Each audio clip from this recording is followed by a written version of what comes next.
So 1 down, still 17 left here tonight. Art of Scrap 4 in Fort Wayne. Our next tale of the tape brought to you by iCryo Fort Wayne. Our first male bout tonight. This is an amateur featherweight fight between David Lawthorne and Gabe Eurit. This is gonna be a great fight. These are two fairly local guys in terms of the scale of the show. David, who we see getting in the cage right now, he's a local guy who stays in shape, lives in shape. He's been in and out of the gym at Lee Brothers. He's somebody who fights for passion, has always wanted to fight. But we see here he's a lifelong wrestler. He stays in shape, low body weight. He walks around about the weight that he's going to compete tonight. And he's fighting with passion for his cousin Gabe, who lost his life and passed, and that was his comment. He saw that Gabe had an opponent pull out and an opportunity to fight 155 pounds, and he said, hey, let me fight. I have passion, I have purpose, and I would love to fight in the cage in the Memorial Coliseum. So he's here tonight on short notice to meet Gabe Eurit. Eurit, from about 90 minutes away, southeast of here near Kokomo. He considers himself the fastest man alive. Yes. Not short on confidence coming into this bout. No, and Gabe's somebody who, when we saw him and we're looking at tape to have him out, we were discussing with his coach, Jacob Herlock, who you see behind him there, and his coach was telling me, well, he's kind of green. He's only been in the gym for X amount of, a year and a half or so. But then when you watch the footage of Gabe, very confident, moves well, hands down, floats in and out. We have his stats. He's an undefeated kickboxer, undefeated in MMA, but that's relatively low experience. 2 kickboxing bouts, 2 MMA bouts. But he's somebody who's a lifelong athlete, could have played college football, but says that this is what he believes to be the best sport in the world. His natural weight will be a featherweight, but he's fighting this one at lightweight and is extremely confident going into this bout against David. Yeah, so after usually fighting at 145 here, meeting Hawthorne at 155. Ryan, you've had to play that game before. What's that like when you have to change class for a bout? It's a different mindset, right? You again, the mental part of fighting and weight class switching and all the other little things, the variables that go into it. I mean, if he's saying he's the fastest man alive, it looks like he's got his mental side on point. So it's one of those things. It's a mind game, but I think he's prepared. He looks prepared. They both do. And speaking from a former athlete, I played basketball, right? This guy's a football player and an athlete. It transitions. You know how to be coached. You're just used to this. You're at one of the youngest fighters we have here tonight at just 20 years old. Against David, who's 26.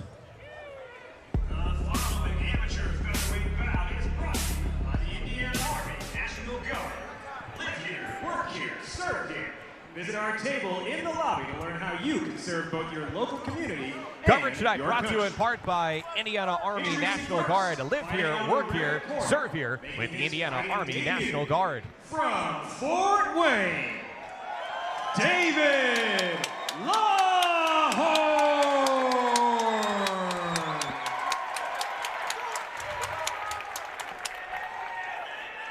And his opponent, fighting out of the blue corner, entering tonight with a record of 2-0, from Walton, Indiana, Gabriel Tag Eurit.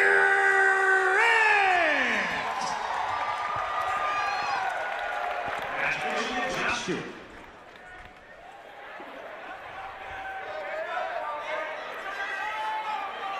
Wow. So for Lawthorne, who grew up here in Fort Wayne, it was always a dream of his to have the chance to compete inside the Allen County War Memorial Coliseum.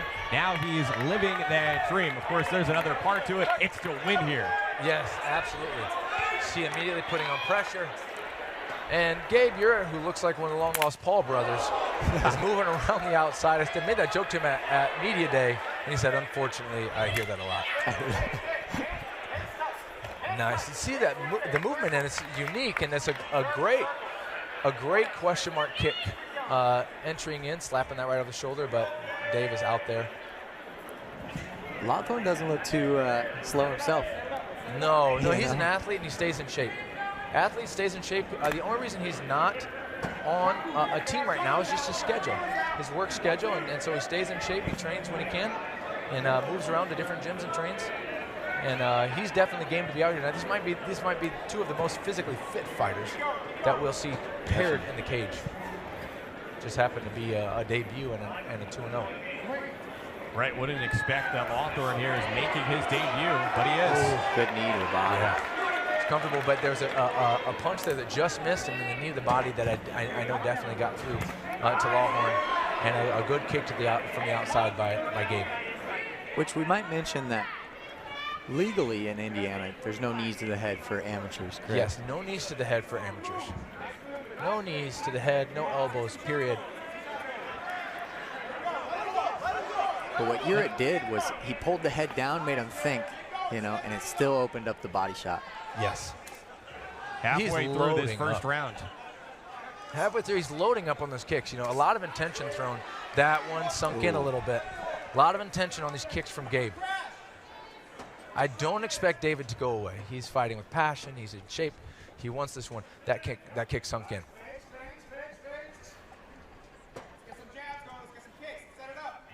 Good. You hear David's corner saying, "Let's get some jabs going. Let's get some kicks. Let's mix it up." There, he caught the kick. Now he's in blind pressure. Takedown from Lawhorn.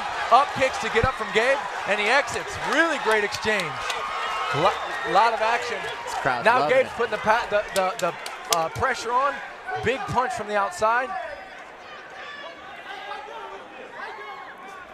Both of these guys, nobody wants to give an inch. I'll tell you the movement of Eurit is really clean. I really like his movement. I think for a two-fight amateur, he reminds me of an amateur we'll watch later, and that is Chandler Chapman, just coming from an athletic, competitive background, he just moves well. He's a good athlete. He's moving well out there. And it's interesting to see the evolution of amateurs. He cracked him, hurt him there. Always hurt right at the end of the round here. This is big trouble for David. A lot of pressure from Eurit. Break, okay. Reached for the leg right at the end. You can see the legs are hurting right now. Like I was saying earlier, the evolution of these amateurs, look at his calf right below his knee. He's starting to throw, that kick earlier, I seen it, and I was like, that's going to affect the fight, the movement, and big bruise there. For sure.